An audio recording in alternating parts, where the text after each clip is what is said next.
Saudara, sampai sekarang saya nggak lupa ya, udah cukup lama, jadi saya kira udah 30 tahun lebih ya.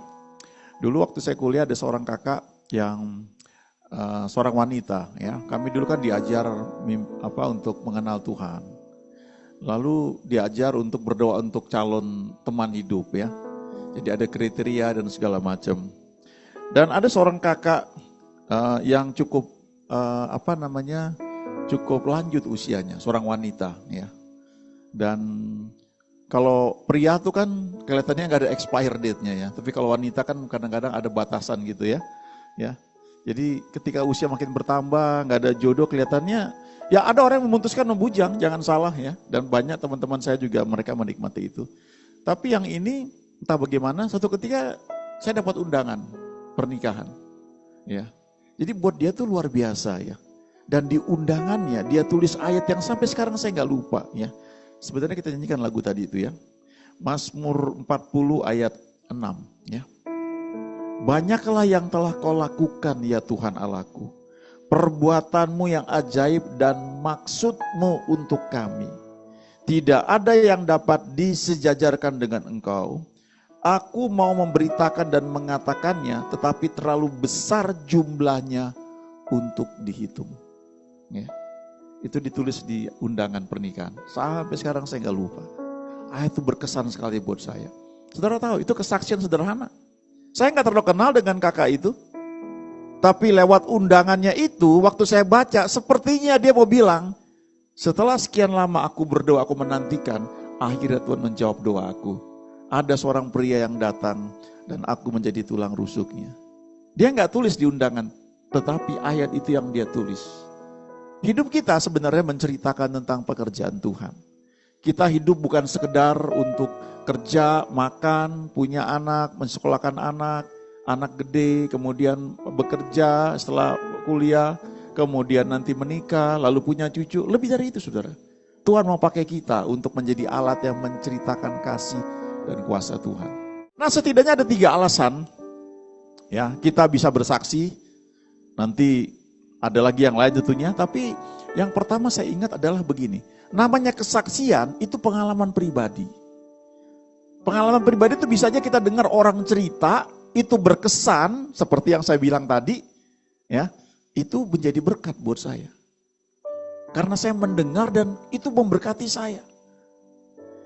Contoh di Alkitab itu di Yohanes 9. Ada orang yang buta sejak lahirnya. Lalu ketika Yesus datang, Yesus lihat orang ini, dia meludah ke tanah, dia aduk ludahnya tuh dengan tanah yang ada, dia tempelkan kepada kedua mata orang buta itu, ya. Kedua mata ditempelkan dengan mungkin bola dari tanah dicampur ludahnya, terus Tuhan bilang, "Pergi basuh di kolam Siloam." Lalu ketika balik, dia sudah bisa melihat. Dan semua geger, kok bisa? Ini kan yang dulu minta-minta nih, kok bisa melihat? Bagaimana caranya? Lalu ditanya, diwawancarai, dan orang Farisi gak bisa terima itu. Karena itu terjadi pada hari Sabat. Mereka begitu ketat dengan banyak aturan, tapi Yesus melewati itu semua.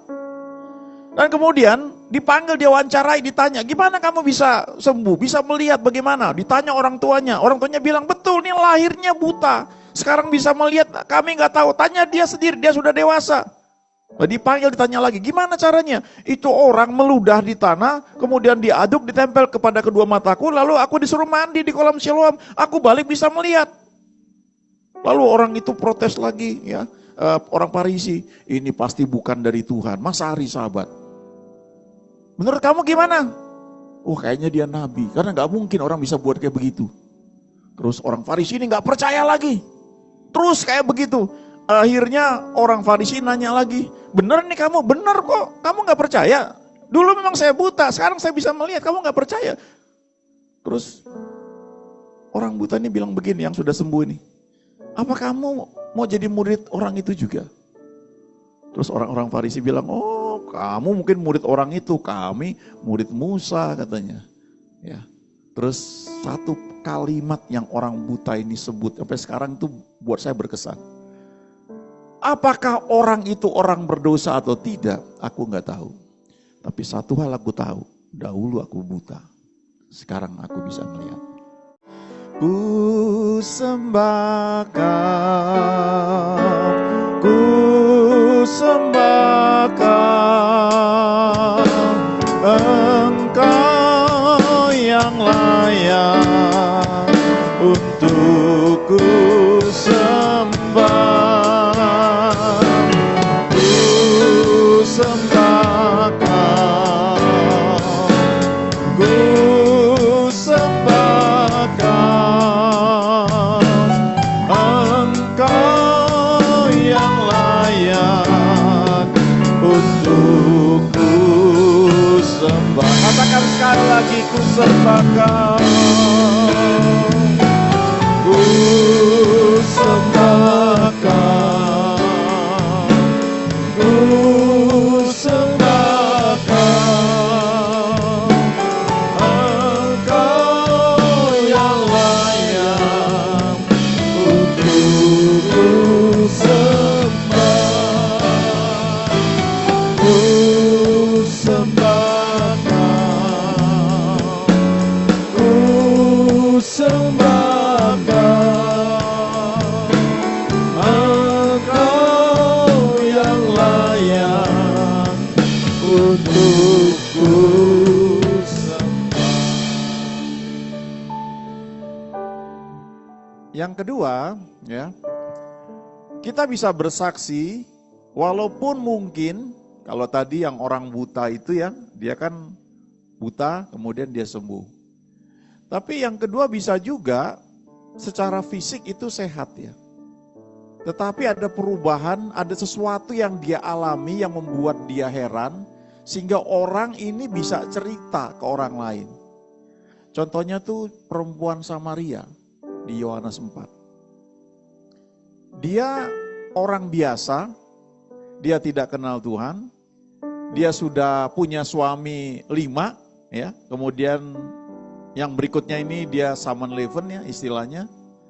Karena waktu ketemu Yesus, Yesus bilang gini, panggil suamimu. Lalu perempuannya dibilang, aku tidak punya suami. Betul, kamu sudah punya 5 suami.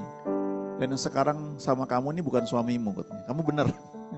Lalu kaget perempuan ini, kamu kayaknya nabi ya. Lalu ngobrol beberapa lama, terus akhirnya kalau kita baca di Yohanes 4, ya, ayat yang ke-28, perempuan Samaria ini ya. Yohanes 4 ayat 28, maka perempuan itu meninggalkan tempayannya di situ, lalu pergi ke kota dan berkata kepada orang-orang yang di situ, mari lihat, di sana ada seorang yang mengatakan kepadaku segala sesuatu yang telah kuperbuat. Mungkinkah dia Kristus itu? Ya, dia cuma ngomong itu, tapi tahu dampaknya.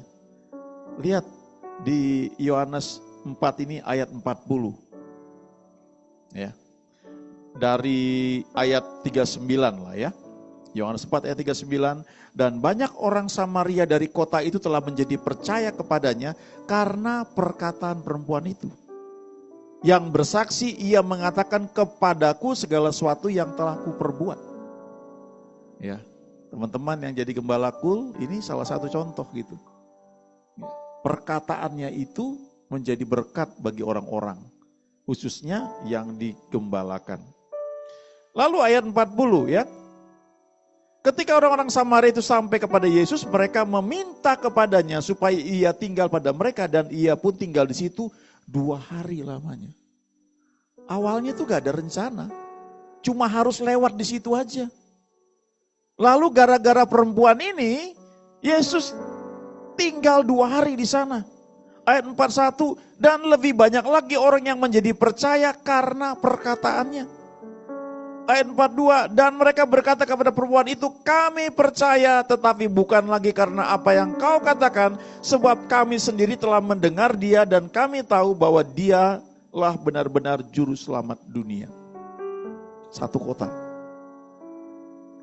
bisa bertobat karena satu orang wanita. Ya, bahkan perempuan yang sudah 5 kali kawin, dan kemudian saat itu tinggal dengan seorang pria yang bukan suaminya. Jadi ini orang berdosa yang tidak masuk hitungan sebenarnya. Tapi toh Tuhan bisa pakai itu. Jadi kalau perempuan Samaria saja bisa dipakai untuk bersaksi. dan satu kota bisa percaya pada Yesus, apalagi kita. Kesaksian yang sederhana, cerita apa yang telah Tuhan perbuat dalam hidup kita. Tapi itu bisa Tuhan pakai untuk membawa orang kenal Dia. Nah, jadi yang pertama kesaksian bisa karena pengalaman yang mungkin spektakuler, kayak orang buta itu kemudian bisa melihat, dan dia nggak peduli mau yang orang bilang Yesus itu sesat apa enggak, dia nggak peduli. Satu hal yang saya tahu, dulu aku buta, sekarang melihat. Itu aja dia bilang. Nah, yang kedua kayak perempuan Samaria, dia nggak kelihatan sesuatu yang spektakuler, cuma dia bilang, ada orang nih kok dia bisa tahu tentang saya. Kita tuh nggak harus istimewa untuk bisa melayani, saudara. Kita punya apa? Simon punya perahu, dikasih pinjem mungkin 1-2 jam. Dan Tuhan bayar 2 perahu penuh ikan, hampir tenggelam. Karena dia nggak pernah berhutang. Saudara nggak harus fasih berbicara. Tapi kalau saudara sediakan, Tuhan aku mau. Entah jadi apa. Mungkin ngatur-ngatur parkir di depan. Mungkin jadi usher salam-salam. Tapi aku mau Tuhan. Ya, setiap minggu misalnya ya, aku mau dedikasikan untuk melayani Engkau. Percayalah, Tuhan tidak pernah berhutang. Dia yang bilang seorang pekerja patut mendapat upahnya. Yang ketiga, bisa juga kesaksian tuh karena pujian. Ya, lihat di Mazmur 40 ya, ayat 4. Ini pernah dibuat jadi lagu ya. Mazmur 40 ayat 4, ia memberikan nyanyian baru dalam mulutku untuk memuji Allah kita. Banyak orang akan melihatnya dan menjadi takut, lalu percaya kepada Tuhan. Bisa kesaksian itu lewat pujian, entah yang kita ciptakan karena Tuhan kasih ilham. Dan banyak orang bertobat karena nyanyian, saudara. Di YouTube lagu-lagu penyembahan itu banyak. Ketika lagu-lagu itu ditayangkan di YouTube, saudara lihat komentarnya. Sebagian tuh bukan orang Kristen. Dan mereka sebut, saya bukan Kristen, dia sebut agamanya. Tapi saya sangat diberkati dengan lagu-lagu ini. Nyanyian, pujian, itu bisa membuat orang datang kepada Tuhan. Jadi bisa juga kita nyanyi. Tentu kalau saudara mau jadi MC ya jadi WL di sini, salah satu syaratnya jangan fales sih memang sih ya. Nanti kalau urapan gak kerja, saudara dilempari batu gitu ya. Tapi kalau urapan kerja, waduh ya, itu yang membuat bertobat itu pekerjaan Tuhan. Ya, jadi nyanyian itu juga bisa membuat orang bertobat. Saudara nyanyi, ya, suara saudara tuh fals, tapi orang bisa bertobat karena mendengar nyanyian itu. Nah, ada satu lagu yang bagus juga ya. Tak tersembunyi kuasa Allah. Kalau lain ditolong, kalau lain ditolong, saya juga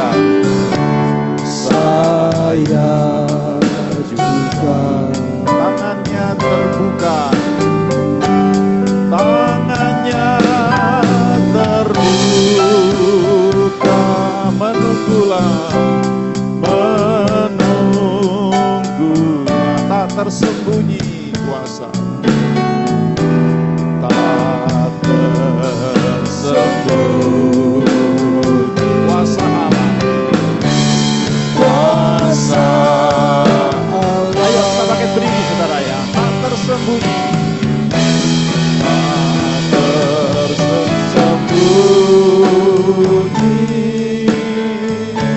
Kuasa Allah, kalau lain ditolong, saya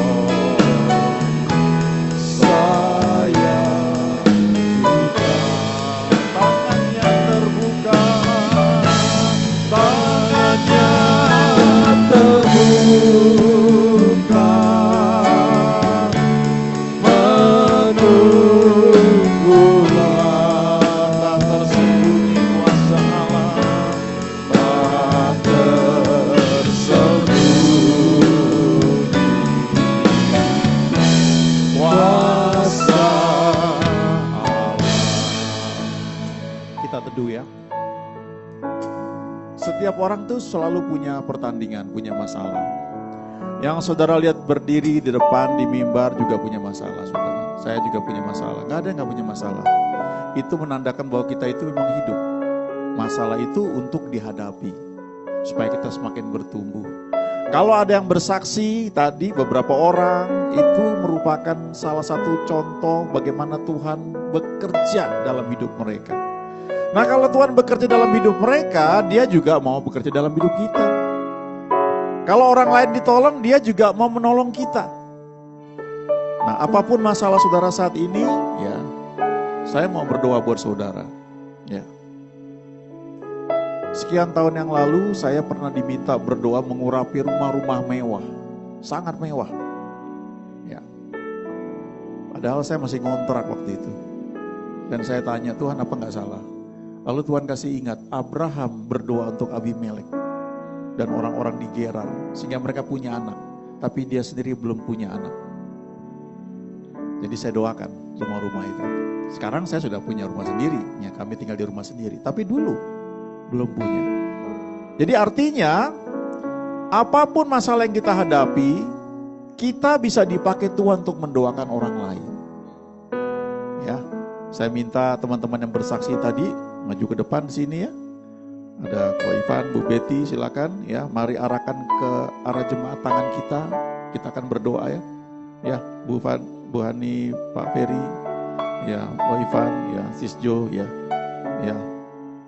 Mari kita doakan dia. Tundukkan kepala saudara. Dengar baik-baik. Tuhan yang bekerja, bukan kita manusia. Kita cuma alatnya.